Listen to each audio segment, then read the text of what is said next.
Hello everyone, welcome to another class about openings. Today we're going to be talking about the 4-knight openings, but more specifically about the Scotch variation. Last class we talked about the real opus, and it starts with e4, e5, knight f3. The black pieces tend to do here knight c6 in many cases. And here we talked again about the real opus, which is bishop b5, but today we're going to talk about this next move, knight c3.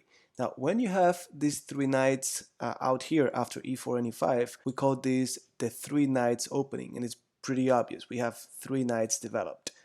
But then after the black pieces go knight f6, this is called the four knights opening because we have the four knights out. It's important for you to know that from here we have different variations. Like if we did the same move we do in the real opus, bishop b5, this is going to be called the Spanish variation. If you did something like bishop c4, then it's going to be the Italian variation and so on. So today I wanted to talk about one of my favorites, which is pawn to d4. Pawn to d4 is officially the Scotch variation. And again, you could also do, after knight to c6, you could do d4 right away. It's a little bit different than when you do it after the 4-knight setup, but this is officially the Scotch opening. It's just that if we insert knight c3 and knight f6, then this is going to be the 4 knights and then the Scotch variation. But the reason why I like this one a lot is because it goes straight for the center. So you start building this tension in the center, and both players have to be very careful because one wrong move and you get in trouble. So here, for the most part, the black pieces are going to take the pawn because now I have two attackers. They only have one defender. So they could bring another defender, but the most popular continuation is to just take and release the tension in the center.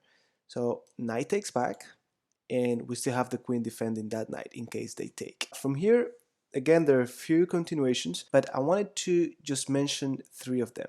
Number one is the most obvious one, which is knight takes knight. And this move is not that popular for blacks because they're just helping us. If they take on d4, they help us centralize our queen. And I know we've talked about how the queen shouldn't be getting out so early, but in this case, it makes sense.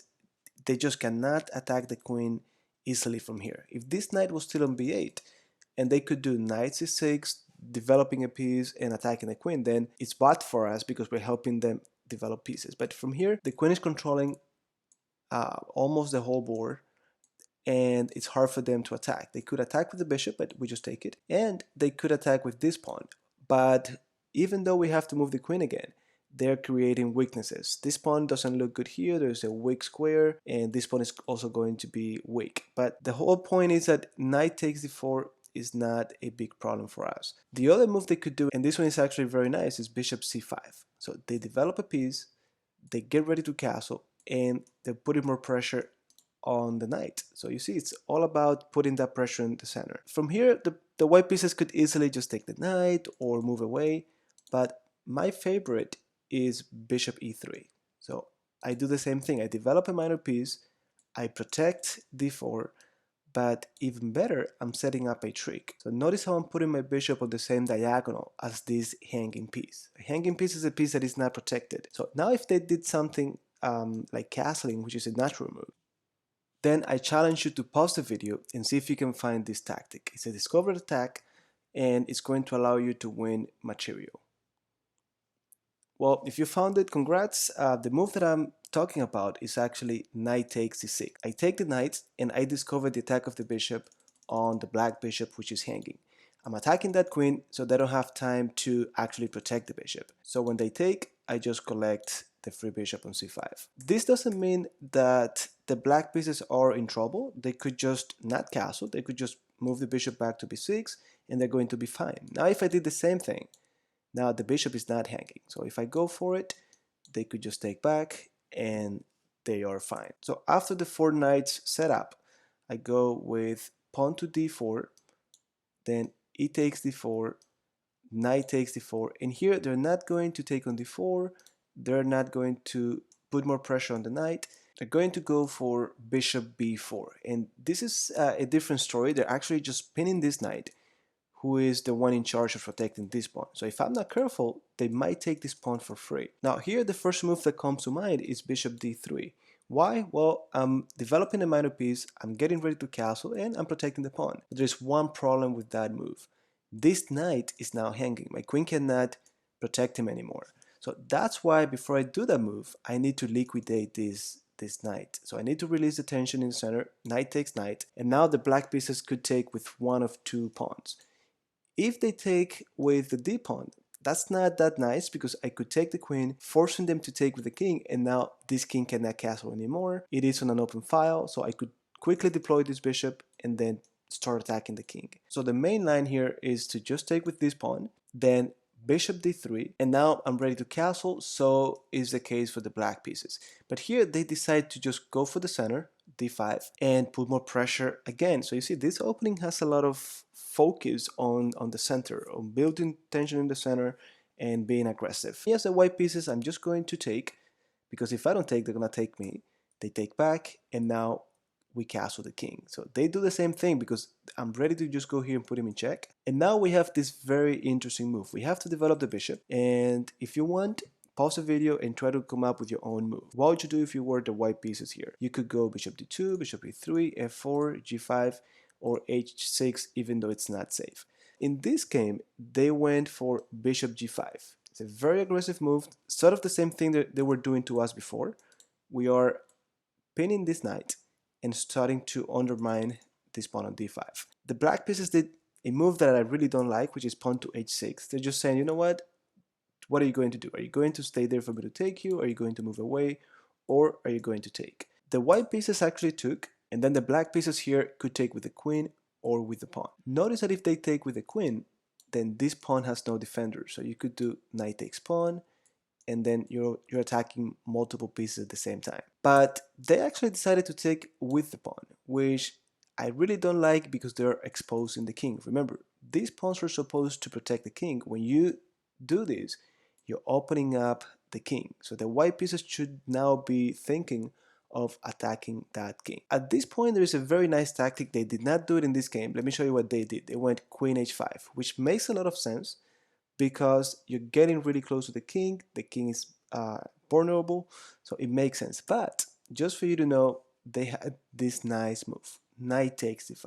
I know it looks like a mistake, but if you look closer, this knight cannot be captured because after queen takes knight, there's a very simple tactic. So again, pause the video guys, see if you can find the move because this is a move that you should not miss. If you cannot find it, then you should go back to our class or lesson where we talked about discovered attack. So here, this queen is now hanging. It's on the same file as my queen. I'm just thinking, if I could remove this bishop quickly enough to get the queen, well, that move is going to be bishop h7. I'm putting the king in check.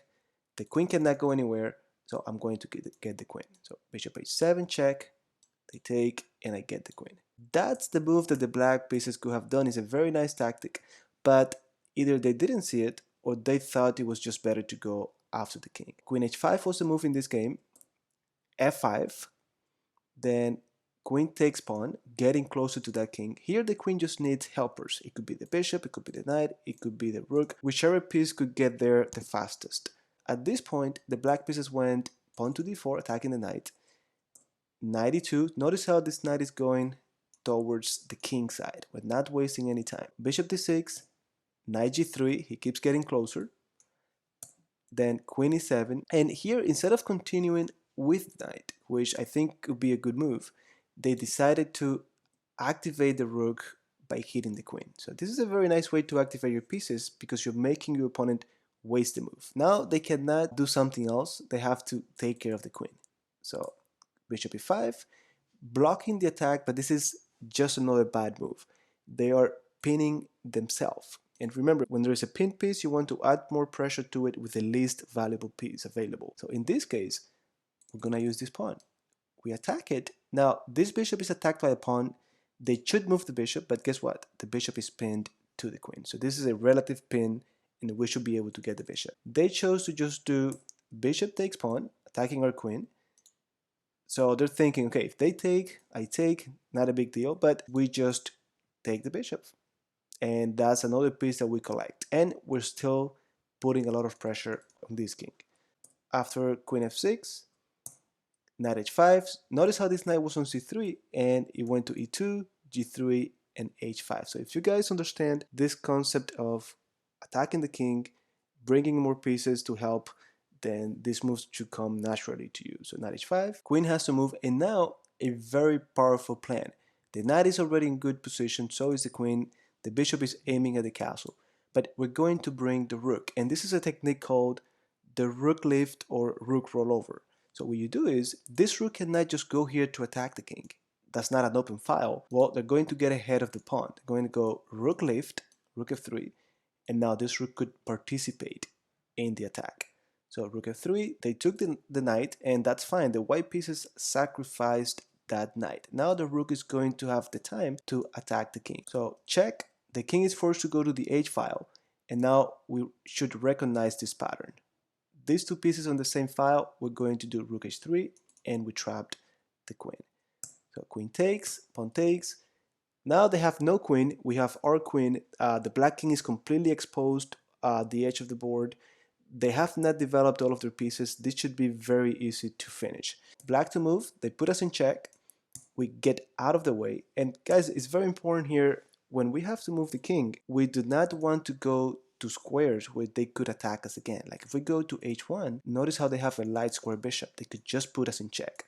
So immediately here, my king has to go to squares where he cannot be attacked again. So king f2, bishop b7, see, coming here anyways, trying to do rook g2 check. So they're also trying to attack. Check, as long as we put him in check, they have no time to attack us. So it's always about putting pressure on that king. King g7, then queen g5, king f8. Now the queen is going to look for the help of the rook. So that's going to allow the queen to go queen e7. This king cannot escape. So only one move for the king, going to g7. And then after rook g1, bishop g2, rook takes, then the black pieces resign because they're going to get checkmated in the next move no matter what. So they could go right now to h8 or h6. I'm going to choose h6, and I want to see if you can find the checkmate in one move. Take your time, no rush, and see if you can find it. The move here is going to be queen h4. So this is like the two rook checkmate pattern. We have the wall of fire and then checkmate at the edge. Again, like I always tell you, feel free to go back and watch this again, because that way you can not only look at the first moves in the opening and the basic ideas, but you can appreciate the tactics used to win the game. So just sort of to recap, I'm going to go back to the beginning. So e4, e5, knight f3, knight c6, then knight c3, 3 knights opening, knight f6, 4 knights opening, and then from here there are different variations: the Spanish, the Italian, then we also have the Scotch. If they take, we take back, and it's just a matter now of continuing to develop your pieces and castle. I hope you enjoyed this class. I will see you next time.